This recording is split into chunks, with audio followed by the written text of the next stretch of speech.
तो आज का हमारा टॉपिक है कोणीय संवेग संरक्षण का नियम। तो सबसे पहले हमने पिछले वीडियो में जो कि रैखिक संवेग संरक्षण का नियम था उसमें हमने जाना था कि संवेग क्या होता है। तो संवेग को हम दोबारा नहीं बताएंगे। संवेग को जानने के लिए पिछली वीडियो रैखिक संवेग संरक्षण वाले देख लें।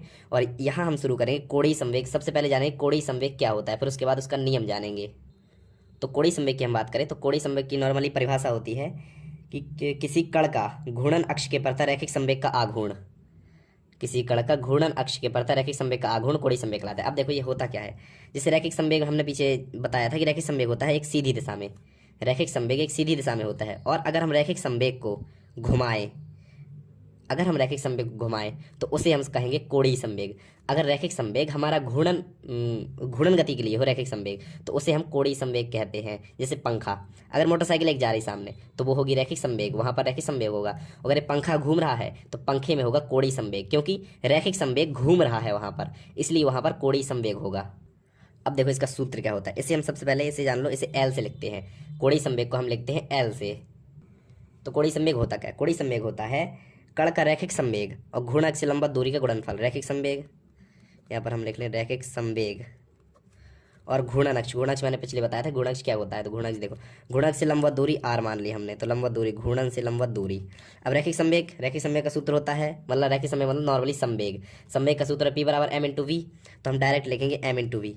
और घूर्णन अक्ष से लंबवत, घूर्णन अक्ष से कण की दूरी को हमने r माना है, यहाँ पर r माना है, तो एम वी आर। ठीक है, ये हो गया रैखिक ये कोणीय संवेग संरक्षण के लिए फॉर्मूला। इसे अभी हम और आगे बढ़ाएंगे।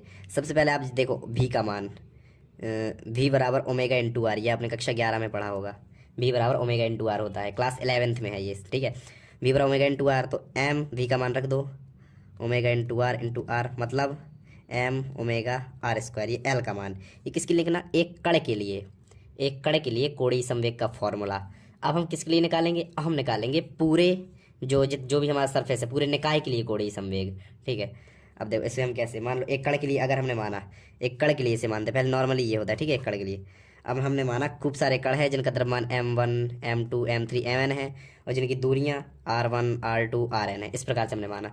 तो L1 हमारा क्या होगा? जैसे L1 plus L2 plus dot dot Ln तक जाएगा। ठीक है, तो L1 का मान हमारा क्या होगा? L1 का मान होगा m1 omega r1 square plus m2 omega r2 square plus dot dot M N omega R N square. ठीक है, इस प्रकार से होगा हमारा L1 L2 Ln के मान हमारे इस प्रकार से होंगे।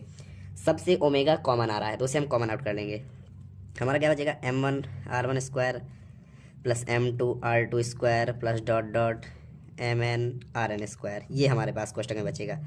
अब देखो ओमेगा तो हमारा जो कहते हो, अब ये चीज़ इसे हम सिग्मा रूप में लिख लेते हैं। Sigma M R square normally 1 से n तक है, तो या फिर अगर हमें लिखना हो तो हम लिख सकते हैं एम आई आर आई और आई इक्वल टू 1 से n। अगर लिखना हो, नहीं लिखना हो कोई ज़रूरत नहीं है। अगर अलग अलग होते कि m1 r2 इस प्रकार से, तो हम आई जे का सहारा लेते, वरना ऐसे ज़रूरी नहीं है कोई लिखना हो तो लिख दो। अब देखो, अब जो रैखिक संवेग संरक्षण का नियम था उसमें हम नहीं, जड़त्व आघूर्ण में, जड़त्व आघूर्ण जो पिछली वीडियो है मेरी उसमें हमने पढ़ा है सिग्मा एम आर स्क्वायर का मान क्या होता है? ये होता है आई, मतलब जड़त्व आघूर्ण का फॉर्मूला होता है सिग्मा एम आर स्क्वायर। तो एल का मान हमारा क्या आ गया? ओमेगा इंटू आई। इस सूत्र को ध्यान रख लो, ये सूत्र हमेशा आपके काम आएगा।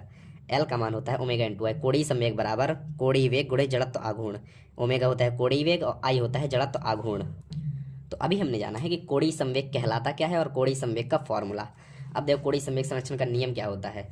सबसे पहले बल आघूर्ण, जैसे बल के लिए हमने देखा था F बराबर D P upon D T, ये होता है बल के लिए। और बल आघूर्ण के लिए क्या होता है?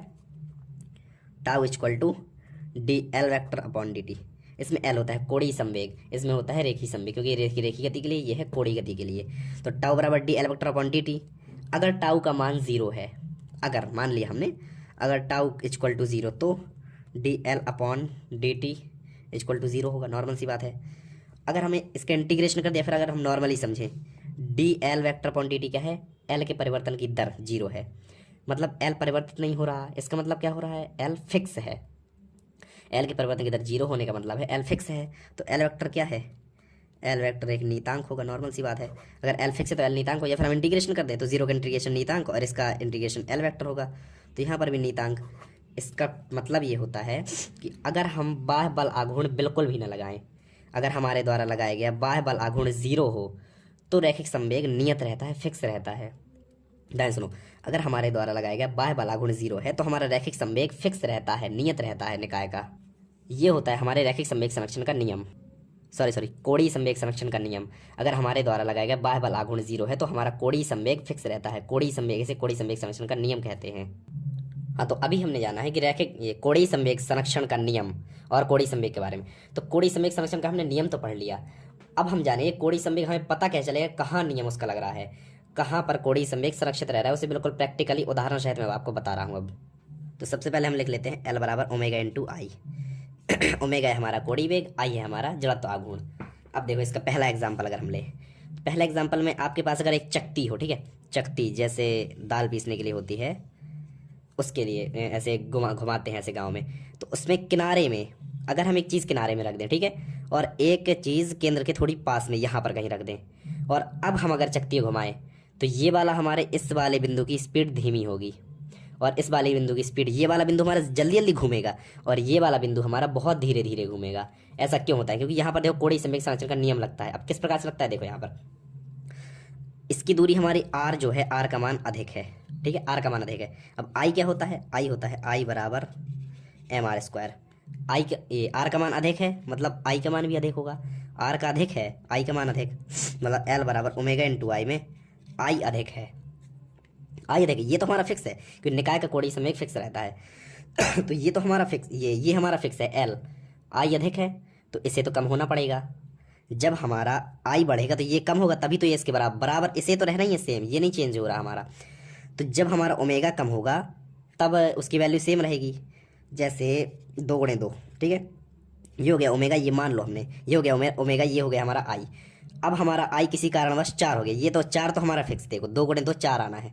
अब हमारा i जो है किसी कारणवश 4 हो गया तो ओमेगा को 1 होना पड़ेगा, तभी तो 4 का 4 आएगा। 4 तो हमारा फिक्स है लेकिन ओमेगा को तो कम होना पड़ेगा। इस प्रकार देखो एक एग्जाम्पल, हाँ तो देखो अब ओमेगा कम हुआ, आई बढ़ा, ओमेगा कम हुआ, एल हमारा फिक्स है। ओमेगा कम होने का मतलब है कोणीय वेग, ओमेगा माने होता है कोणीय वेग। हमारा कोणीय वेग कम हुआ, ठीक है, कोणीय वेग कम हुआ मतलब पहले वेग आपको पता होगा, रेखीय गति में वेग स्पीड और कोणीय गति में कोणीय वेग स्पीड होती है। कोणीय गति में वेग कम हुआ मतलब ये वाला हमारा धीमे धीमे घूमेगा और इसमें r का मान कम है। इसमें देखो अगर हम इस पास वाले बिंदु की बात करें, इसमें r का मान कम है मतलब i equal to M R square से i का मान कम होगा, क्योंकि r का मान कम है तो i का मान भी कम होगा। तो l बराबर ओमेगा इंटू आई से i का मान कम हो गया तो ओमेगा का मान अधिक हो जाएगा, तभी तो ये सेम रहेगा, इसकी इसे फिक्स रहना है। तो ओमेगा को बढ़ना पड़ेगा, अगर आई हमारा कम हो गया तो ओमेगा बढ़ा मतलब कोणीय वेग भी बढ़ा, मतलब घूमने की स्पीड भी बढ़ गई। इसलिए चक्ती में अगर हम किनारे में एक चीज़ रखते हैं और पास में रखते हैं तो पास वाली चीज़ जल्दी जल्दी घूमती है और दूर वाली धीरे धीरे घूमती है। अब देखो, अब इसका दूसरा एग्जाम्पल देखो, पहला एग्जाम्पल होगा, अब दूसरा एग्जाम्पल देखो। आपने कभी ऐसे धागे में बांधकर एक गेंद और ऐसे ऐसे घुमाते हैं आप, ठीक है, आपने किया हो कभी ना कभी। तो जब आप गेंद घुमाते हैं और घुमाते घुमाते अगर आप उस धागे को साथ साथ लपेटते जाएं अपनी उंगली, मतलब ऐसे घुमाएं ऐसे ऐसे लपेटते जाएं जल्दी जल्दी, तो धागा जो है हमारा छोटा होता जाएगा धीरे धीरे। धागा छोटा होगा लेकिन गेंद की जो रफ्तार है वो बढ़ती जाएगी। क्यों बढ़ती है वो गेंद की रफ्तार? आर का मान हमारा कम हुआ, जो धागा है, धागा मान लो आर है, वो हमारा एक कड़ है, जो गेंद है वो कड़ है, तो उस कड़ से आर का मान हमारा कम हुआ तो आई को नॉर्मली कम होना पड़ेगा, और आई कम हुआ तो एल बराबर ओमेगा इंटू आई से हमारा आई कम हुआ तो ओमेगा को बढ़ना पड़ेगा। इसलिए कोणीय वेग हमारा आई घटने पर, मतलब त्रिज्या आर कम होने पर हमारा कोणीय वेग बढ़ता है। जब हम उंगली से लपेट जाते हैं धागे को तो हमारा ओमेगा मतलब कोणीय वेग, उसकी स्पीड बढ़ती जाती है, घूमने की राउंड लेने की उसकी स्पीड बढ़ जाती है। क्यों? क्योंकि आर का मान कम होने से आई कम हुआ तो ओमेगा को नॉर्मली बढ़ना पड़ेगा।